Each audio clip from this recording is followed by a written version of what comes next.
All right, we are officially on day 1 of our quadratic formula. We chatted about discriminant the last time, but now we're going to tie in our discriminant into our quadratic formula. Remember that discriminant is whatever is underneath our square root, that b squared minus 4ac.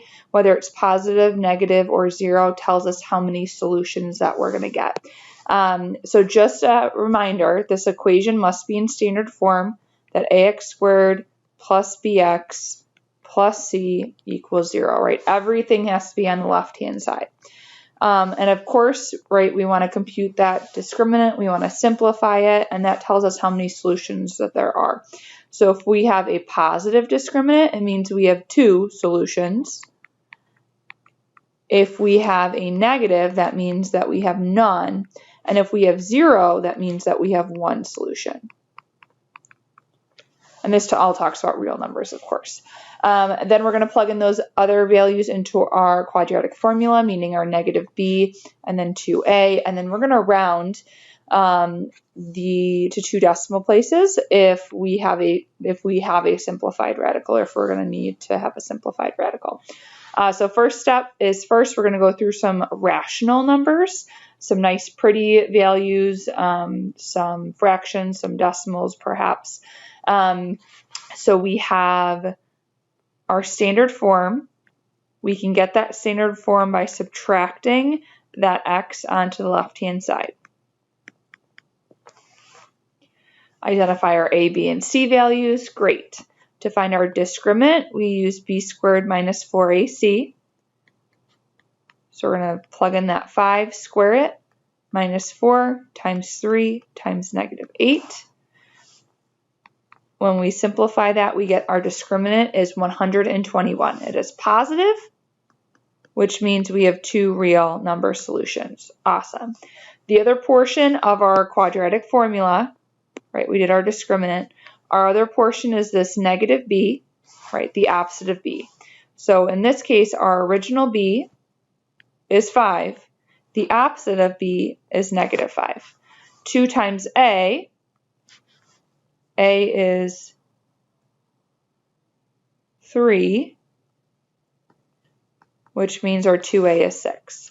Now, we just plug that in, those values in where we see it in our quadratic formula. The opposite of b, that's negative 5, plus or minus the square root of, and we have our discriminant simplified as 121, all over 2a, which simplifies to 6. Then at this case, if we can simplify that square root, we simplify it. In this case, that square root of 121, we know what that square root of 121 is. So we'll simplify that to 11. And then we can find our 2 solutions. With this positive negative, right, it tells us one of our solutions we'll use by using the positive method, one we'll use with the negative. So what that means is we'll do negative 5 plus 11 over 6. And then to find our other solution, we'll do negative 5 minus 11 over 6, just taking that bottom row. Simplifying our first one, numerator 6, denominator 6, simplifies to 1. And our second, numerator simplifies to negative 16, denominator 6.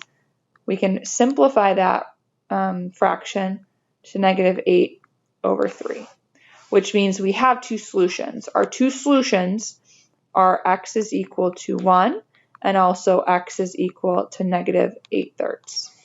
Now we could write these solutions as ordered pairs, those x-intercepts, but for right now I'm good with us just leaving it as 1 and then that negative 8/3. All right, let's deal with one more rational solution. Talk about our standard form, first getting everything onto one side. We get 81 x squared minus 72x plus 16 equals 0. Then we do b squared minus 4ac.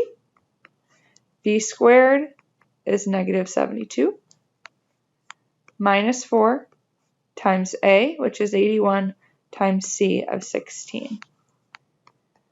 We plug that into our calculator, making sure that we use the parentheses for that negative 72 squared.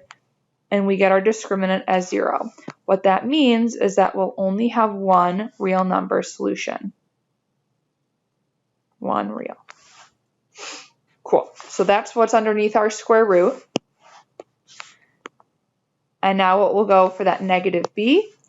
The opposite of negative 72 is positive 72. And then 2 times 81 is 162. So we'll plug that into our quadratic formula. Opposite of b, 72, plus or minus the square root of the discriminant of 0 all over 162. The square root of 0 is nothing, right? So in that case, we don't have to go along those, the positive value and the negative value. That simply just drops off. So we have 72 over 162, which then we could reduce that fraction to 4/9. So that's how we get one solution when our discriminant is 0.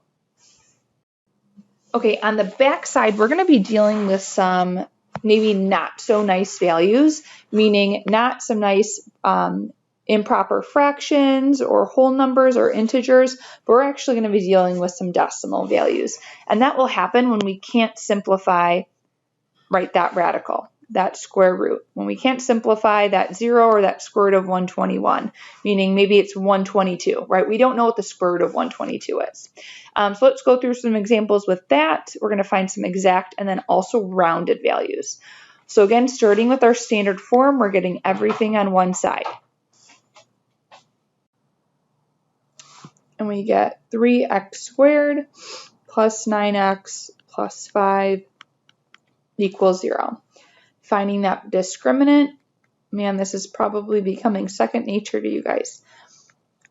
9 squared minus 4 times 3 times 5. We simplify that, we get 81 minus 60, and we get 21, meaning it's positive, so we have two real solutions. Our opposite of b, right, original b is 9, opposite of b is negative 9. 2 times a, meaning 2 times 3, aka 6.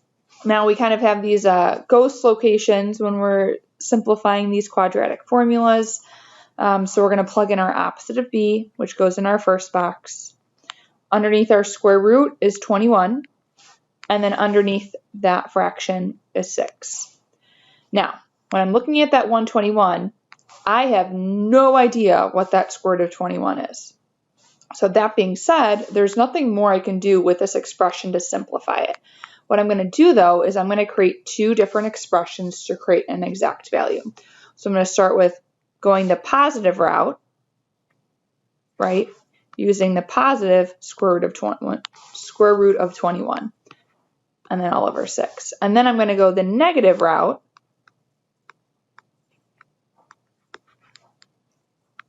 and those will be my two exact values.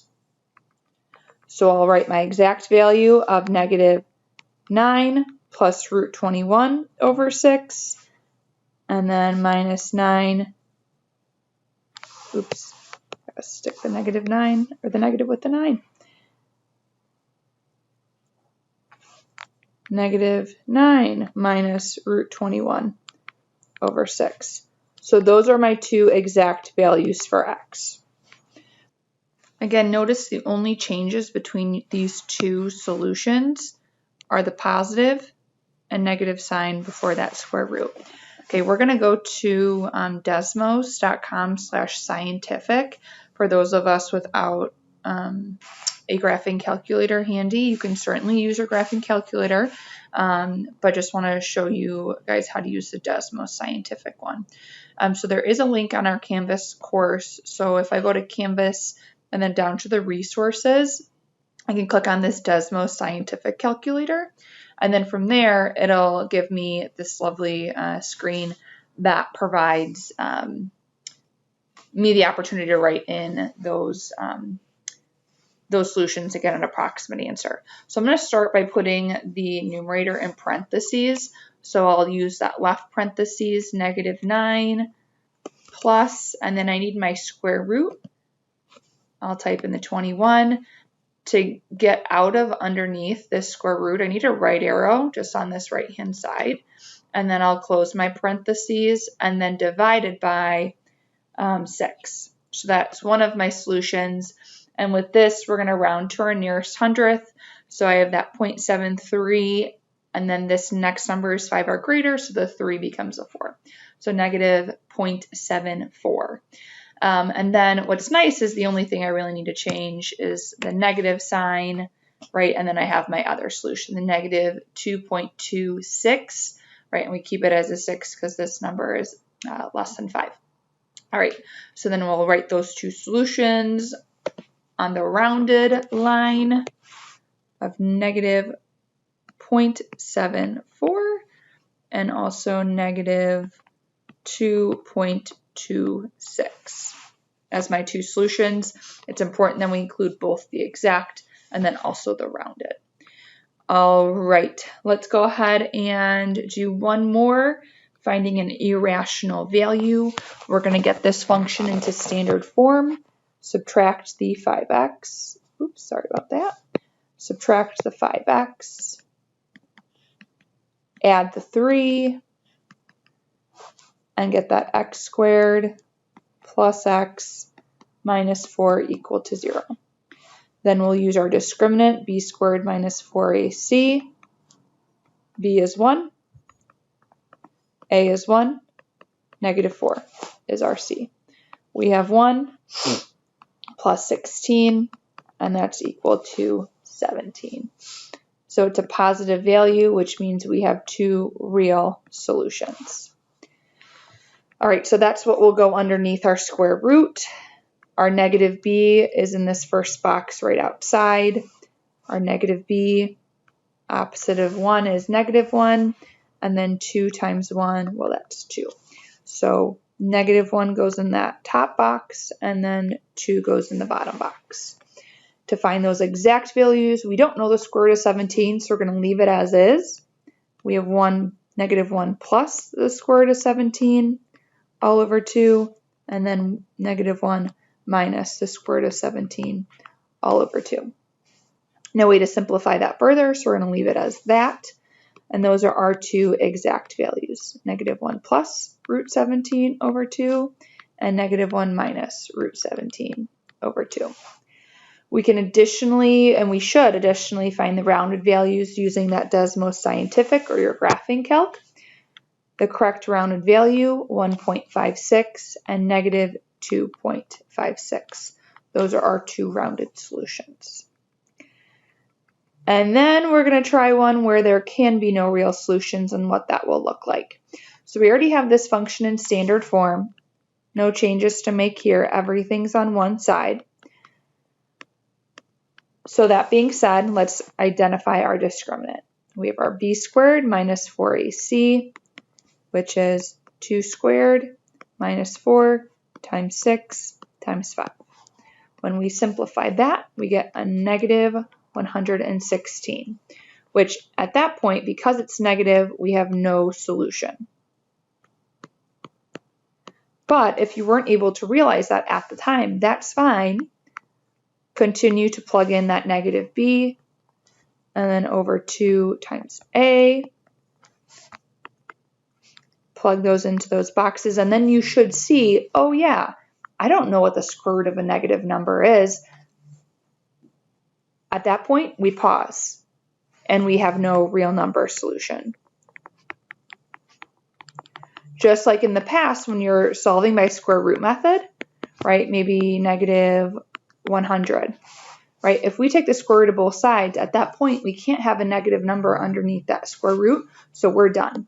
So in this case, we will have that function that's that quadratic that will be above our x-axis or below our x-axis. Great job today.